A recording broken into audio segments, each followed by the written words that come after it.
Good evening, folks, and a very, very warm midweek welcome to you all, wherever you may be. Thank you for joining us here on the Geelong Region Soccer Show. It is an unusual time slot, a Wednesday night, but with the country championships that was held over the long weekend, it was, I guess, deemed necessary to push it back a couple of days. Speaking of the country championships, that is going to take a large focus of tonight's session. My name's Tonchi Prusak. I'm your host for tonight's show. It is episode 140. Can you believe it? And we've already gone 15 episodes this year in 2024. As we mentioned, we're going to have a huge array of guests tonight. We'll be joined by the Breakwater Eagles president, Jim KONTOGEORGIS. A lot's happening at Howard Glover Reserve, the new home venue of Breakwater Eagles. And we'll be speaking to Jim about the direction that the club is taking, the newly relocated club. Also, a special general meeting is coming up for all members of Breakwater Eagles. And amongst the agenda items is a possible name change on the cards.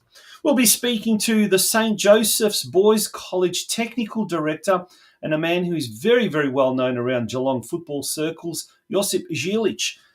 His team, his boys, got to they were the minor premiers of the ACC Division 1 competition, and they bombed out in the semi-finals, unfortunately, to St. Bernard's, a very well-renowned footballing college in Melbourne. We'll be hearing from Josip about everything that's happening at St. Joseph's College. A lot of football is being incorporated into the program there with the Liverpool Football Academy, but also behind the scenes as well. We'll also speak to the two coaches, the co-coaches of the Geelong Country Championships representative boys under 12 team, which was the only team that ended up in first place in the Victorian Junior Country Championships held in Mildura over the last weekend. Plus we've got a lot of news as well. So it's going to be a very, very big show, that's for sure. Folks, don't go away. We're going to have the news desk straight after this short break. And a big acknowledgement, a big shout out, and a big thank you to our major season sponsor for 2024, the Gordon. Your future is in your hands. There is a whole world waiting for you, and your choices determine how you will impact it. At the Gordon, we recognise this. That's why we champion hands-on learning. Get your hands dirty. Grab what's in front of you. Learn by doing. Turn your passion, your ideas, and mould them into your creations. You'll be supported the entire way. You'll grow your skills in small classes, guided by teachers who are industry experts. You'll learn in state-of-the-art facilities or out in a real-world workplace setting. Your hands-on experience will increase your understanding and put you ahead of your university peers. You'll graduate work-ready, and you'll graduate sooner, with a huge range of qualifications to choose from and support services to enable your success. Now is the time to continue your learning journey. At the Gordon, your future is in your hands.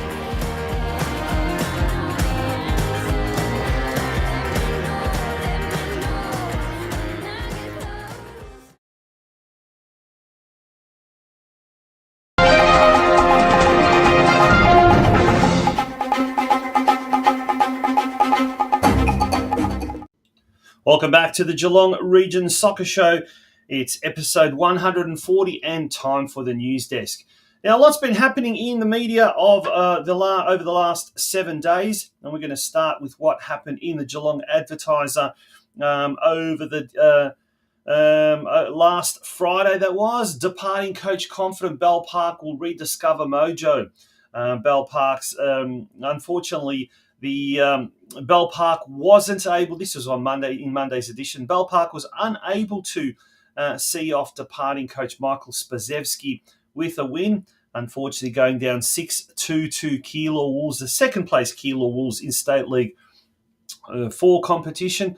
But nonetheless, Spazewski is confident that with his departure, I guess, and the new coach coming along, that they will get their mojo back and they will start to get points and save the All Whites from relegation. In the junior sports section, this was on Tuesday, Lucy Savers State Nod. North Geelong gun Lucy Shimich has been selected for the National Championships to represent Victoria. So well done to Lucy Shimich. That was in yesterday's Geelong Advertiser. Oh, we've got the same article there from the Geelong Advertiser. Now, in the Geelong Indie, it might not be connected with local football, but this must be a first.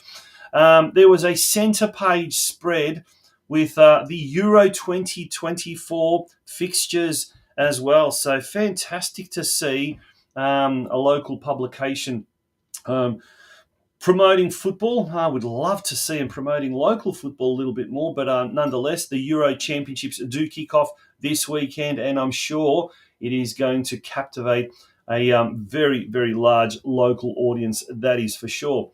Also in the Geelong Independent, although not connected with football, nonetheless, a bit of warning, I guess, for the local football clubs. Like when I say football, obviously the local soccer clubs. Sport demand explodes. And if you take the time to read out this article, it mentions AFL Barwon. It also mentions the Geelong Basketball Association as well. They all want what we want, and that is more venues. So if we thought it was hard to get funding for football facilities up until now, imagine what it's going to be like over the next few years.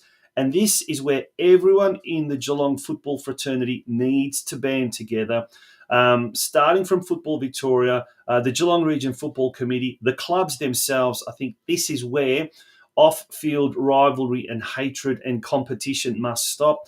Off the field, we need to work a lot closer together. We need to be a lot more of a cohesive code. We've hit a record number of participants this year, over 6,000. It dwarfs in comparison to, say, basketball, which has well over 10,000. However, we are a strong community when we are united.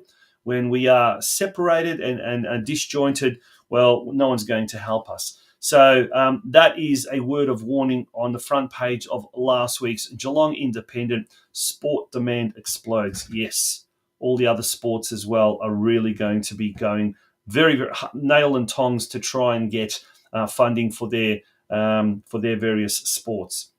Okay, let's move along now to on-field matters. VPLW and VPL games were played on the weekend.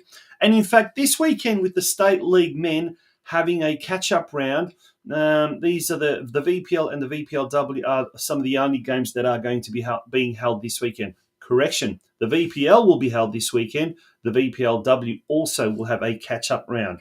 Okay, so let's have a look at the VPL. North Geelong travelled to David Barrow Stadium to take on Bulleen Lions, and the Lions won in a very, very close contest, 1-0. This Saturday, North Geelong in round 18 takes on top team Melbourne Victory at Alco Park.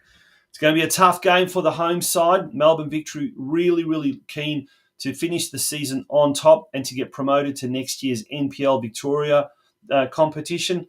North Geelong Warriors will be looking to cause a major, major upset when they host the top table toppers. In VPLW competition, round 10 saw the FC Noble Hurricanes host Geelong Galaxy.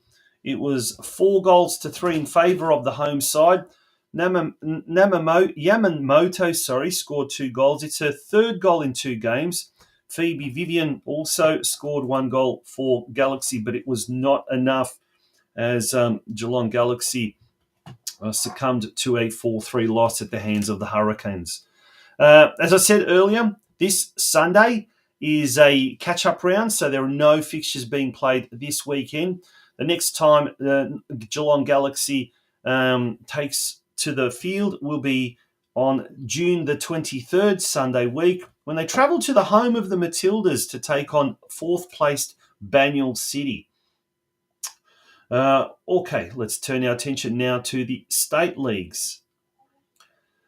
Karaya travelled to Yarraville. Mitch Storchich scored a goal, but it wasn't enough as Yarraville ran out 2-1 winners. But we'll get a load of this. Geelong travelled to Whittlesea United, previously undefeated, and the table toppers in State League 1, and came away with a 5-3 win. Well done to the Lions. Giovanni Colossi scored 3 goals. Alex Stojanovski scored 1, and Dennis Deluri also scored 1. Unfortunately, Deluri also got 2 yellow cards, and he will miss the next game. In State League 2, a much-needed win for the Geelong Rangers. 4-0 over the bottom side Hoppers Crossing. Knowles, Savinsky, Phillips, and an own goal. It's the first win for the Rangers since round 1 when they beat Unihill Eagles 2-0. And interestingly enough, Unihill Eagles will be the Rangers' next opponents in 2 weeks' time.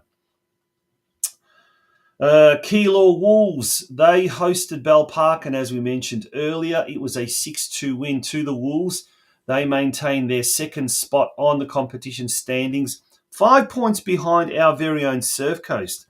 Conti and Nugent scored for Bell Park. It was Mike Spazewski's last game at the helm of Bell Park, and we wish him all the very best. Michael has been a welcome guest on this show in the past, and we certainly hope his involvement with local football will continue.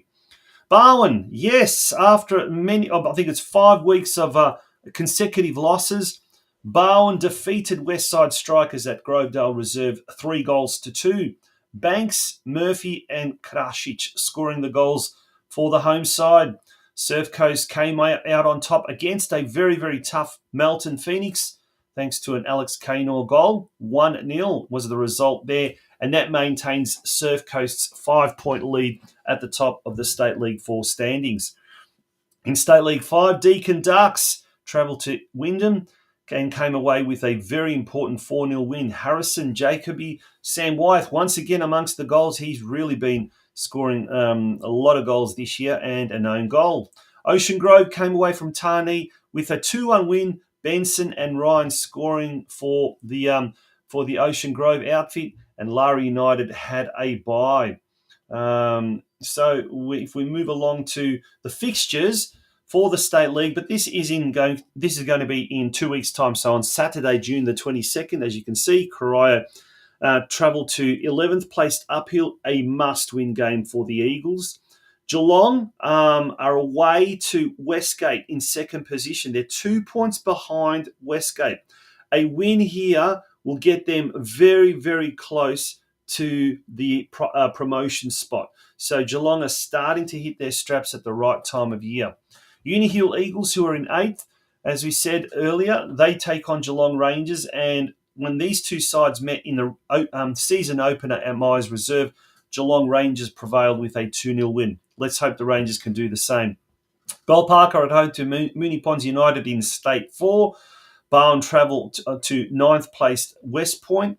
Balmoral, who are in 5th position, they host Surf Coast in what will be a very tough game for our coasters at Balmoral Park at the later kickoff time of 5:30pm. And then in State League 5, Tarnee United at home to Ocean Grove. Wyndham at home to Deakin Ducks. And Lara don't have the bye. I think they should be in action. That may well be an incorrect, hasn't been updated, that graphic. And then last but not least, we're looking at the State League Women. Last Sunday, North Geelong Warriors travelled to Craigieburn City and came away with a 5-2 loss. Fierro scoring a goal, and there was an own goal. This weekend, North Geelong hosting Mill Park, second place Mill Park, tough game at Alco Park. That game's at 3pm. The Maribyrnong Swifts defeated our Geelong Rangers 6-0 in State 2, and the Rangers will have an opportunity to lick their wounds this week. They've got the week off courtesy of a bye in round 9 action. Let's quickly have a look at the local league, the men's Division 1 competition. There was a bye over the weekend just gone by due to the catch-up round and due to the long the King's birthday long weekend. Surf Coast on top, along with Bell Park, Armstrong United, Geelong and Lara United in second spot. Women's Division 1 competition sees Bell Park on top, 3 wins from 3 games, as is the case with Deakin University, 3 wins from 3 games, and then they are followed by Barwon, who have got 2 wins and 1 loss. All right, folks, we're almost there. But during the week or over the past week, some local youngsters, current local youngsters and former local youngsters have achieved some great things. Starting off with the Geelong players Shining Moon and Benson Chinko. They've been selected by Football Victoria's Talent Identification and Development Centre, i.e. the TIDC program, to represent Victoria at the FA National Youth Championships to be held in Wollongong from the 15th to 21st of July. Also selected from Geelong as emergencies were Charlie Harper and Cody Hodge. Well done. As we mentioned, Lucy Shimich from North Geelong has also been named in the Victorian State squad for the Girls National Championships coming up as well. And former North Geelong junior, who is now with Western United after stints at St Albans Dynamo and Melbourne City, Anthony Didulitzer has been named in the Australian under-17 team. So congratulations to Anthony. His father, a well-known football coach in local circles, Ante Didulitzer, as well, has contributed a great deal to football here in Geelong. And it's great to see a former local junior doing so well. So congratulations there to Anthony Didulitzer. The country champs, last but not least on the news desk, as we can see, there's a list of how each team finished at the country championships, which concluded on Monday. Let's start off with the 11 boys. South, they finished in equal third spot. They lost the semi-final 3-0 to Ballarat. The under-12 boys, as we mentioned earlier, they finished first in their grand final. It was 0-0 against Albury Red. And then it came down to penalties, and they won 4-3 on penalties. Congratulations to the under-12 boys team. And we will be speaking to their co-coaches a little bit later on. James King and Dan O'Meara will be joining us a little later on, approximately around about 8:40, 8:45 p.m. tonight. The 12 girls, they made it to the grand final. Unfortunately, they lost to the very strong Albury Wodonga side, 1-0. Excellent performance by the young lasses in the under-12 girls division. They finished second. Under-14 boys finished in fourth spot after winning the fourth and fifth place playoff 2-0 win over Bendigo. And the under-16 boys, they finished in fourth spot also after unfortunately going down in the third and fourth place playoff, a 2-0 loss against Ballarat. The under-11 boys, North finished fourth in their pool group. The under-14 girls finished third, and the 16 girls finished fourth. And that brings us to the end of the news desk. I'm going to take a drink, catch my breath, and in the meantime, here's some more messages from our sponsors, the Highland Turf Sales. Thanks. If you need any instant turf, any turf assistance whatsoever, whether it's for your backyard or for the training track or for your field, get in touch with Chloe from Highland Turf Sales.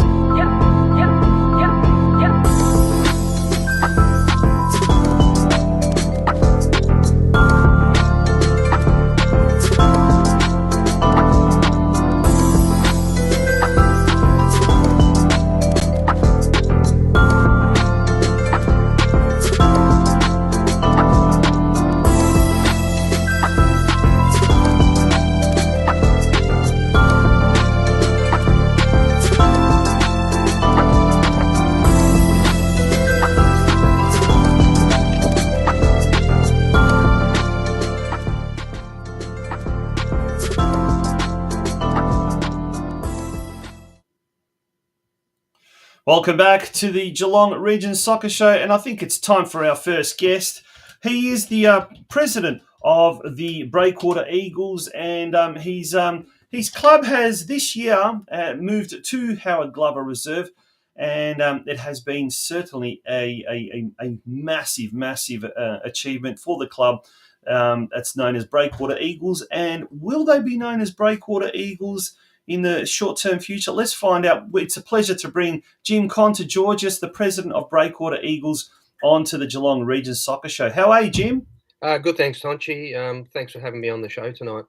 Absolute pleasure, and I hear we're going to have a very strong Breakwater Eagles flavour tonight, because later on we'll be joined by James King, who was one of the co-coaches of the Geelong Under-12 boys rep team, and he's also a coach at Breakwater Eagles. So great things happening at the Eagles, Jim, and it's all sort of, I guess, culminated with the move from the White Eagle Club in Breakwater to Howard Glover Reserve there in East Geelong. Tell us all, the reasons for the move for those that aren't familiar with the move, and what it's done for the club in the short term.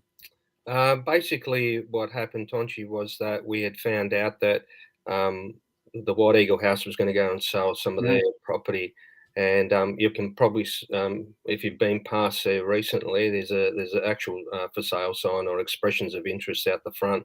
So about 27,000 square metres of the land is going to be basically sold. So we were told that back in late 22.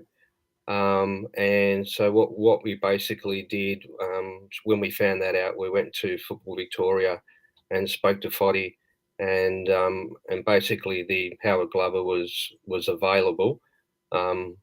That because it was basically being used as just an overfill ground. So so we spoke to them, spoke to council, and then eventually last year we were given the green light, and had about 2 weeks to move our club to the new venue. So it was a very hectic year last year, but obviously a very positive moving forward. Now, what's it done for the I guess the club spirit? I guess the atmosphere around the club, to have your own, I guess, your own club rooms, your own identity almost, but also somewhere to call home, somewhere where you can keep your equipment and just you have social functions and things like that. What has it done exactly for the club's atmosphere, I guess? Oh, it's done a great deal. I mean, our participation this year's grown by our mini roos by about 45%. Oh my gosh! Yeah, that's huge. So which has been massive for us. So it's been a very positive vibe around the club. Like you said, we now have a social space. We now have our own facilities. Any functions that we do have, it's the profits are for the club. So yeah, it's been very positive moving forward down there. So it's been great.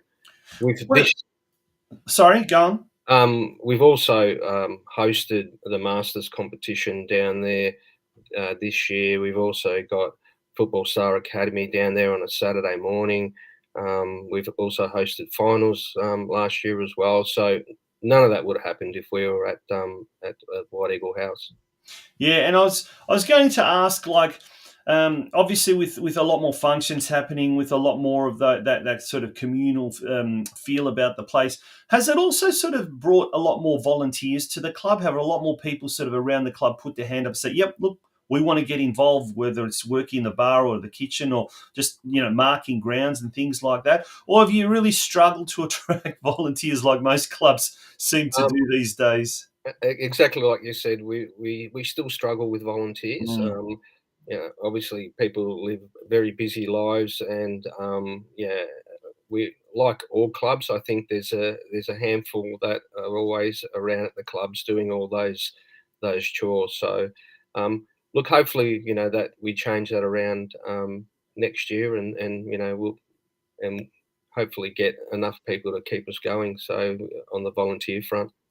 Yeah. Now, recently a letter was sent out to members about a special general meeting coming up very, very shortly, in line with your strategic, I guess, the strategic direction of the club.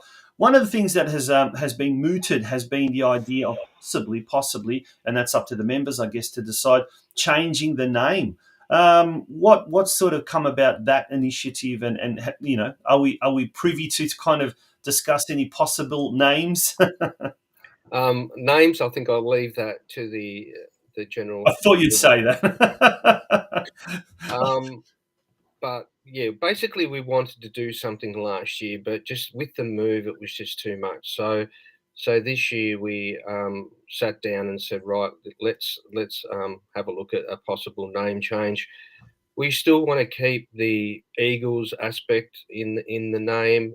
We've got a lot of history there. We've been around for a very long time. So colours basically to stay the same, but maybe a possible an addition of a colour.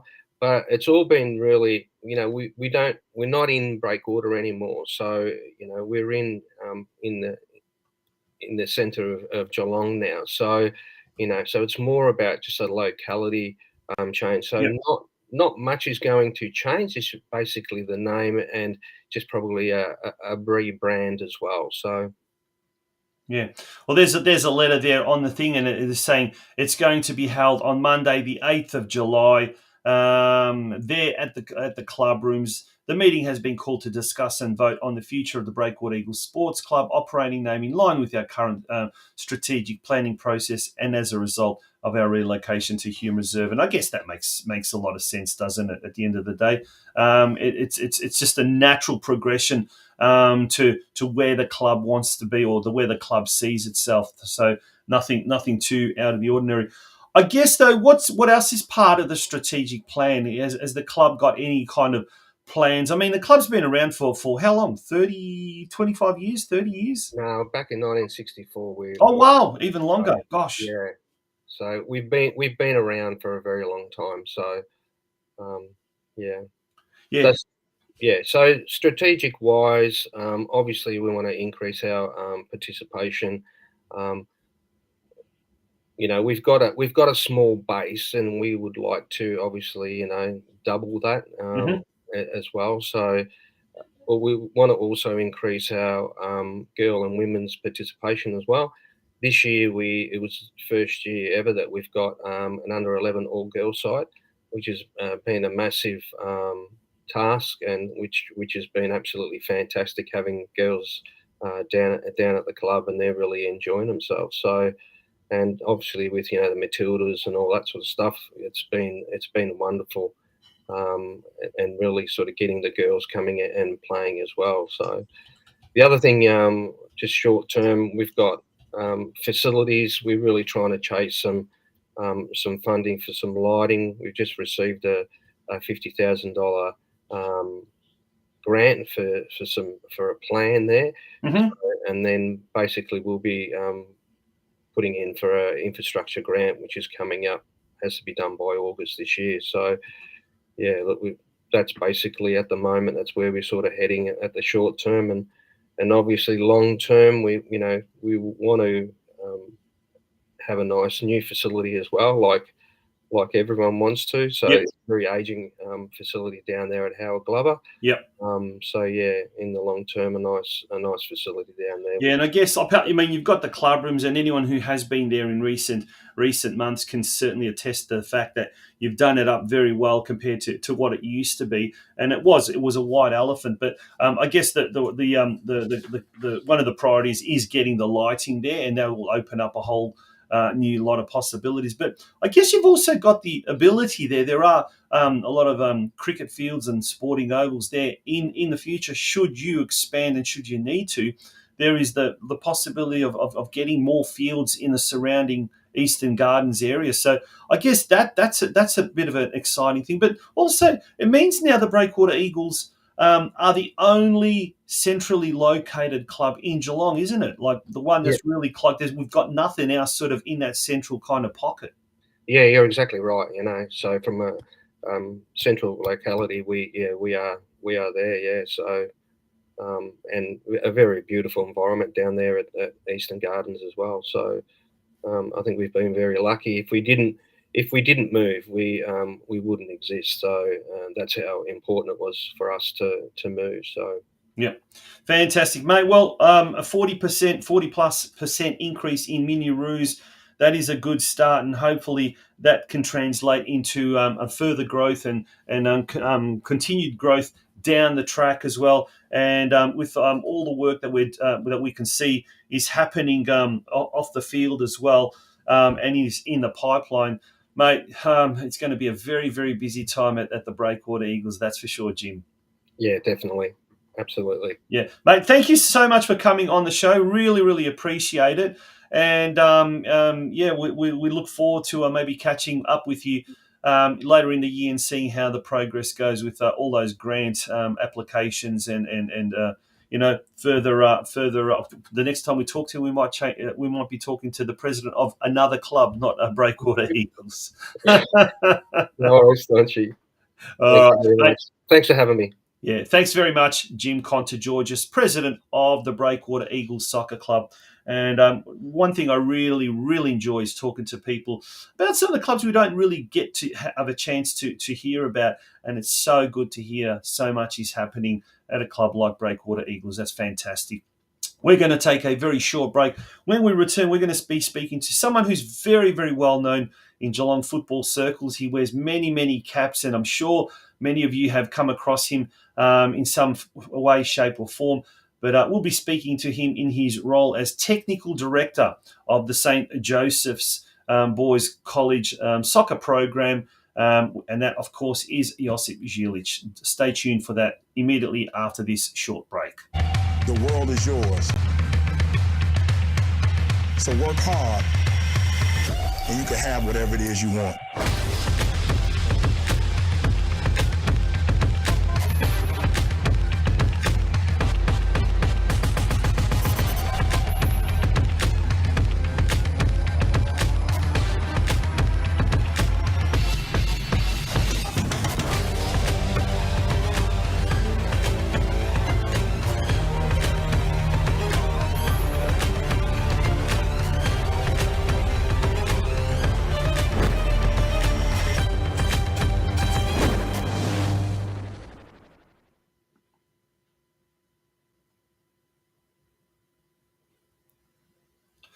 Welcome back to the Geelong Region Soccer Show. It's time for our next guest. And as we mentioned just before the break, he's the technical director of the St. Joseph's Boys College football program.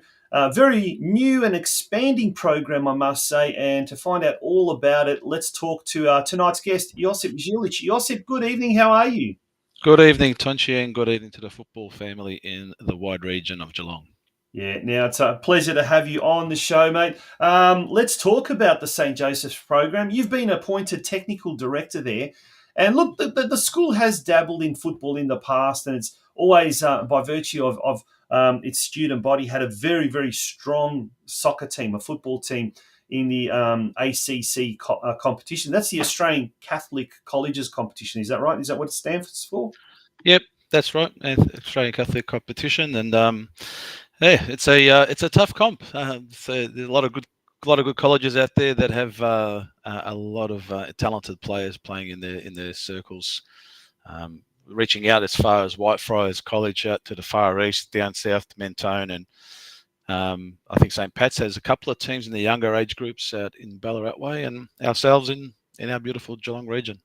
Yeah, we'll talk about that in a sec, JOSIP, but let's talk about your appointment as technical director. It signals a real change in shift, I guess, to St. Joseph's College, where they've really taken on board the football, and obviously with the recent establishment of the Liverpool Football Academy at St. Joseph's College. It's exciting times for the students at St. Joseph's College. But tell us a bit about your role and what it actually entails. Is it just the student body that you're concerned with, or is it outside of the school program itself as well? Essentially this year, 1 second, mate, I need a bit of the tea. Anyone see my cup there?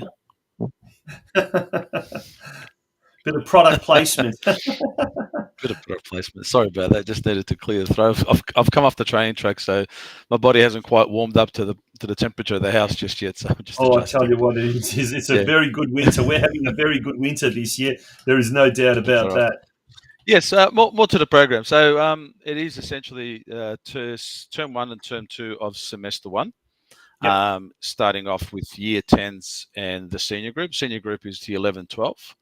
So that term one was us coming together as a team, working each other out, guiding the players through what they believe are their assets and their strengths, and where we can pick up on any areas of deficiencies.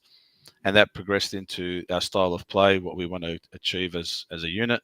And then term two was competition time, and that's when we started taking on the Division 1 comps in both age groups. And then Year 10 program this year continues on training into term 2, but not the senior group. The senior group, as you can imagine, with the study load, with a lot of VCE for a vast majority of the students, and the pressures there, preparing SACs and exam preparations, don't allow for the extra ability to take up a PE session for football alone. Yep. So that's left as PE sessions, but they go on to matches. But Year 10 stay training every Monday and competition on Tuesday. It's been a fantastic introduction to the college. Came about as a result. The college wanted to focus a little differently on the sport this time around. I think before it was considered just almost like an elective. And that's not being rude.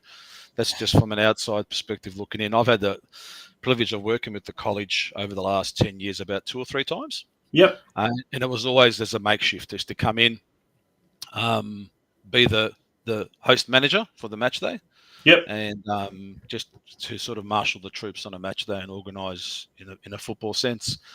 I'm delighted that the college took this direction. I think it's a foot in a tip in the toe in the water to see what could happen and the potential of the college and what it can do for the young men. It's not to detract nor take over any club perspective, because the sessions are aligned to the LFC International Academy sessions, and they're a combination of using that as an introduction to the commencement of our sessions, and then we let the lads explore what they want to get out of it themselves. We're talking about young men who are about to get behind the wheel of a car, so if they're old enough to do that, they're old enough to think about strategic moves on the park as well. Yeah, and a lot of it isn't just the football side of it, but it's also the values and the values that is embedded in them as young men as well, isn't it? Heavy emphasis on the values there, Tonch, and I think that's probably why St. Joey's went down the pathway of getting LFC on board. It resonates quite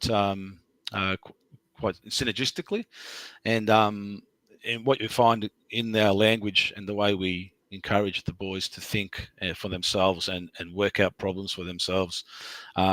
We use words like us as the guiders and them as the drivers. So yeah, we really tune into that and see what they can flesh out for themselves. I said it in my statement in the college media, and it was online today as well. But it was just about us being here to facilitate their journey. We're not here to take over what they learn in clubland.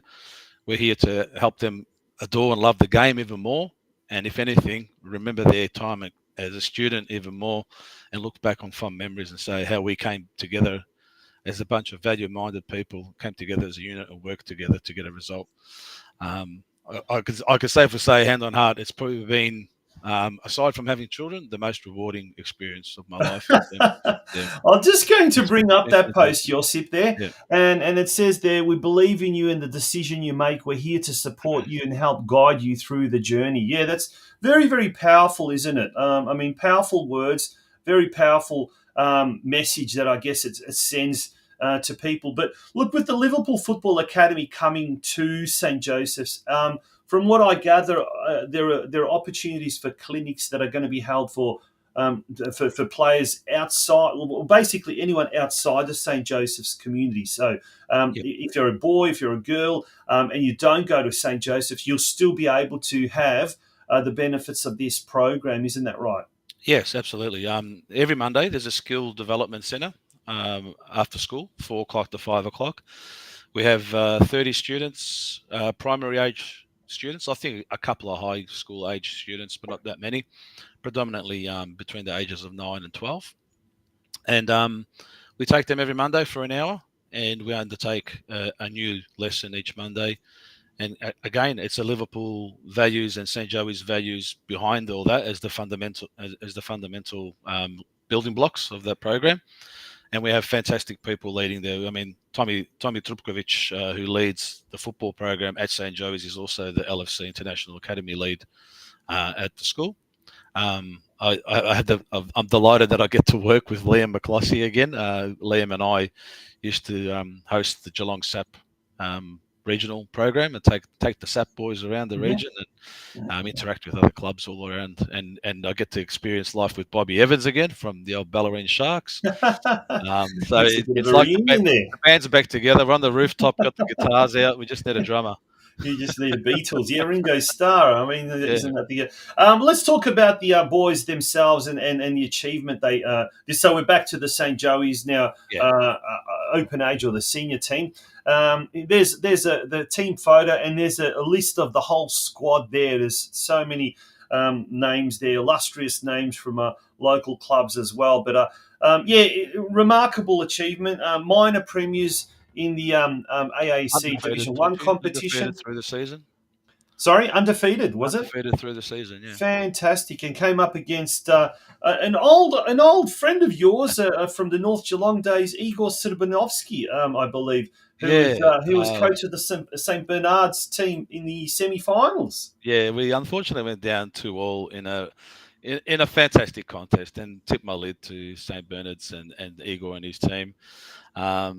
They were a fantastic unit to come up against, but it was great because I said to Igor after the game, because we played each other 2 weeks in a row. We played them the week before, beat them 2-0 in the regular season to take out the premiership. Yep. And then after the game, we went down twice. Our lads showed true grit and true character and came back twice to a 2-2 score. Unfortunately, we peppered the goals for the last 10 minutes, but we just couldn't find the way through. Aidan Vuletic, who's a familiar surname to you and I, Tonch. Yep. But we just couldn't find the way past him. The big lad was just too ominous in between the sticks, and went into extra time and penalties. And luck of the draw, as it happens, sometimes it comes your way, other times it doesn't, and that's penalties for you. Anyone who loves England will know that. So there's a bit of a punch in the ribs before the Euros. Yeah. But, look, at the end of it all, I went up to Igor and I said, despite the result, I'm delighted because it gives me a chance to catch up with you again. And my mind stepped back 9 years ago when I employed him at North Geelong as the TD to take my shoes and fill them up and take his own direction and set up the junior program there. And a lot of Eagles still left at North Geelong, and all those thoughts and those meetings that we used to have. My mind flashed back to that period. It was fantastic to catch up with the young man, and he's off teaching all sorts of things at St. Bernard. So good luck to them against Parade next week. Fantastic. We wish them all the best. Wish Igor all the best. And mate, thank you for joining us on the Geelong Region Soccer Show. Wishing you all the best. And it's great to see yourself, Liam, Bobby, some of those guys still involved after all these years, Igor as well, because we've got such as we mentioned earlier in the program, and there's more announcements to come, I do believe, but the amount of young talent that's coming through this region, both with the men and both with the boys and the girls, is quite astounding and quite exciting, isn't it, Josip? Yeah, there's wherever you look at the moment. I'm privileged also to work at Barwon Soccer Club and helping out their coaches there as well. And I looked at all the kids that went to Mildura for the Geelong for the country championships and represented Geelong, and seeing them compete. And then got to training tonight, and I understood there was a whole bunch of under-13s girls who went Friday, Saturday, Sunday in Mildura, Monday as well, because some of them played finals under 12s. And then Tuesday, Wednesday, did school comp finals in Melbourne on the east side, and now they're in the finals again. So, tip my lid to these young players because they're getting the opportunities to do it, and they're representing Geelong fantastically, and two, to the clubs for the programs that they put on and the opportunities that they avail to the families. That you can take things at all sorts of levels. You can go from Geelong and North Geelong level at the NPL juniors and Galaxy at the women's side of things, and all the way through the community. There's a spot for everybody. Yeah. Continue loving the game, people, because I do, and I don't see any reason why anybody else shouldn't. Yeah, no, absolutely fantastic. Josip, thank you once again. We could talk for hours and hours, and we Yes. might have to get you on again. Really appreciate it, and keep up the good work, mate. Yeah, good luck everyone on the weekend. Enjoy your football. Good stuff. Josip ZILIC, he's the technical director at St. Joseph's College. He also wears a lot of different hats as well. He's a technical director, junior technical director at North Geelong. He helps out with the coaches out at Bowen Soccer Club that I know of, and there's probably a million and one other things as well. We're going to take a short break, and speaking of the top local talent here in the Geelong region, we will be speaking to the two co-coaches of the under-12 boys team that was triumphant in the grand final at the Victorian Country Championships up in Mildura over the weekend. James King and Dan O'Meara will join us shortly after this very short break.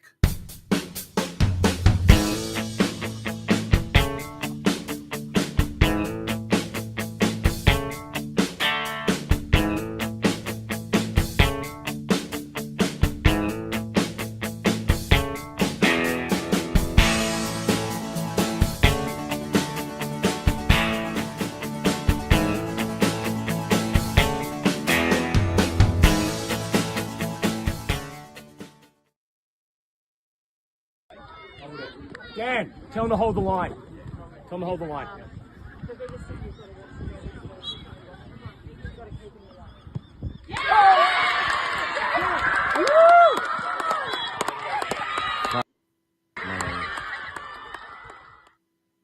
And that was the match-winning penalty. What a way to decide a game. If you win, it's the best way. There is nothing better. If you lose, there is nothing worse. And that was the penalty decider for the under-12 boys grand final at the Victorian Junior Country Championships in Mildura.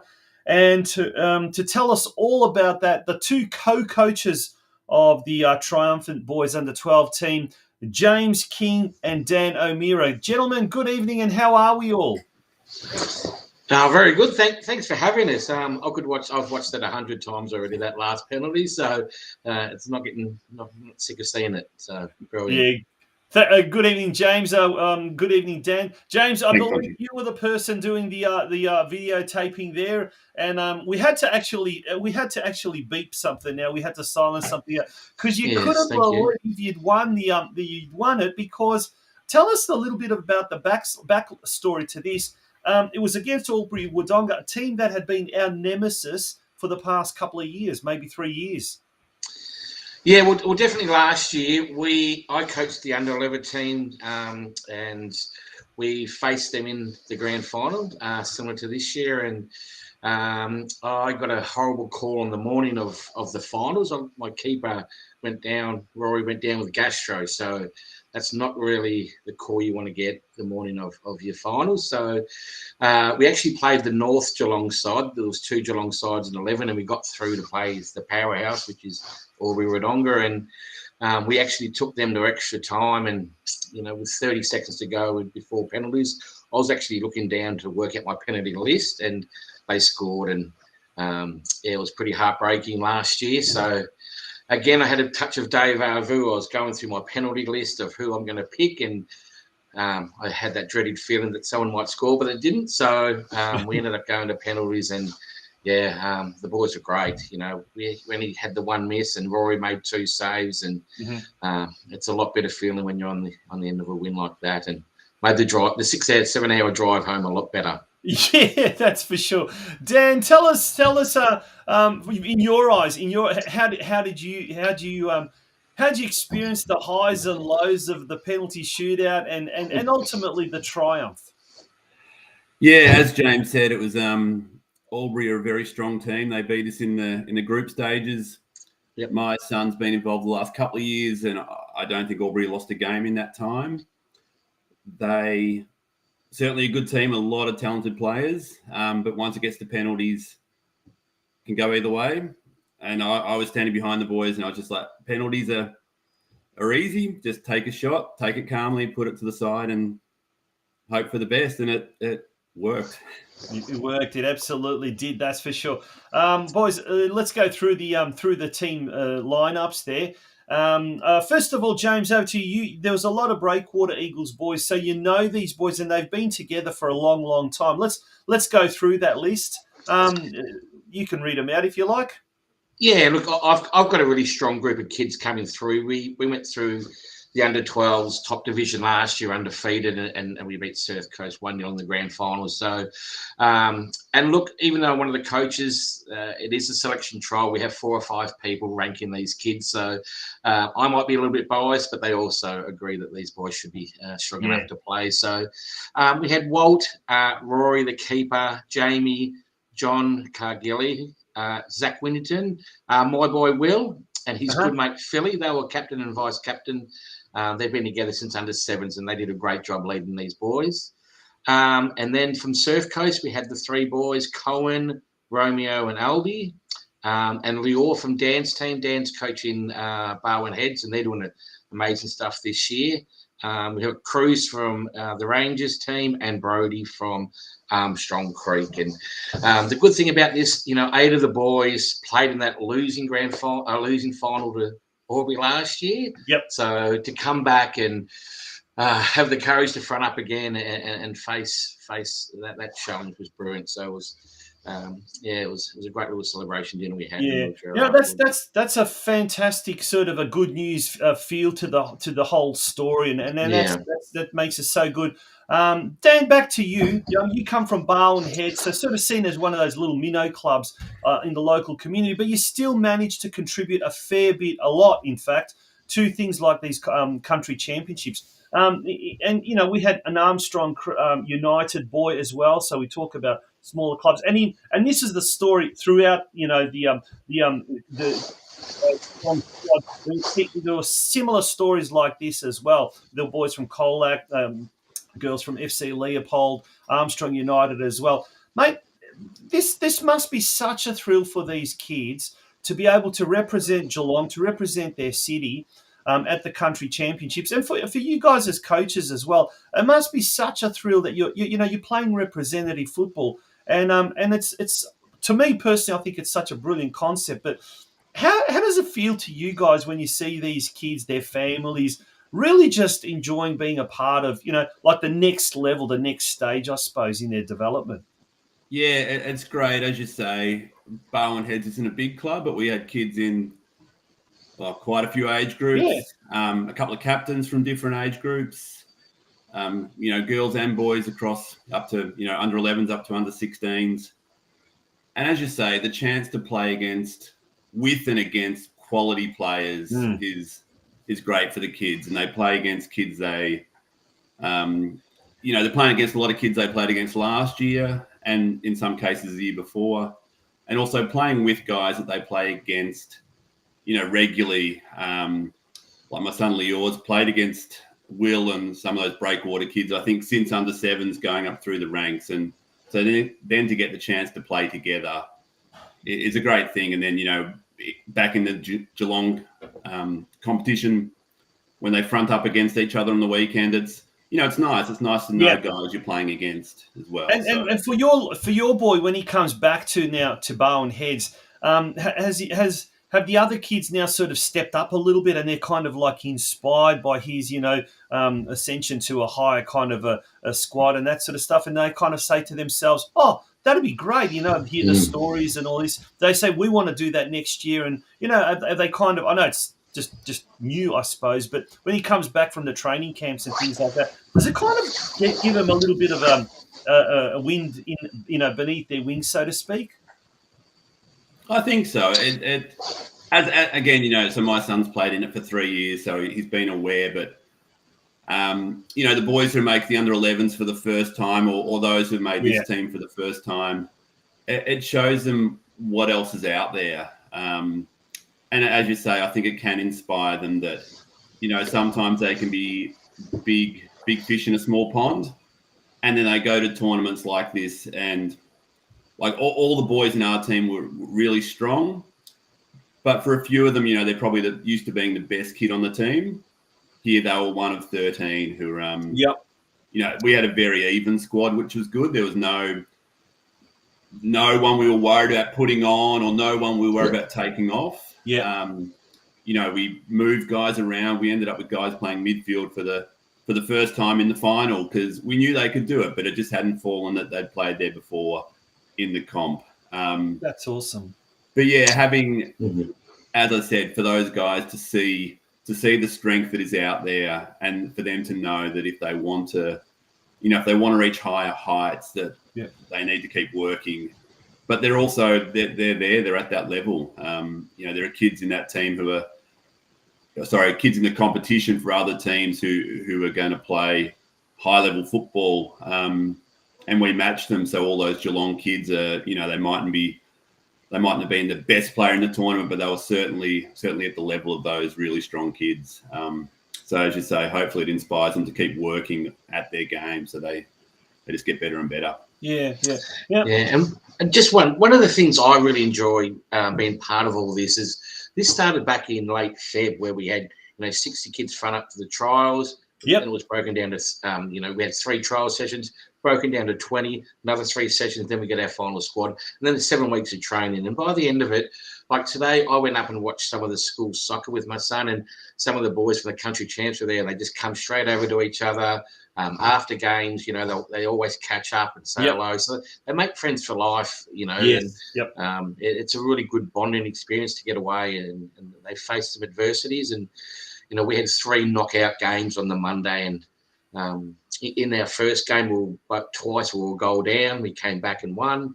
And then, in the next final, that went to extra time, and we got up, and then we faced our nemesis and knocked them off, and they hadn't lost a game all tournament. So it's really, really brilliant. Yeah. Now, James, I guess this is a question for you, and Dan, you can answer this as well later. But as a sporting parent and a past coach of my kids' teams, particularly my sons, we've had the beauty of going away on weekends for tournaments. And earlier this year, I was saying to you, Dan, I went up to Mildura for a basketball tournament. My daughter was involved. Yeah. And it turns out to be a really good weekend, not just for the kids, but also for the parents as well. Yeah. We get to know each other. We get to go out for dinner. We get to catch up and all of that kind of stuff. And, the road trip and all of that.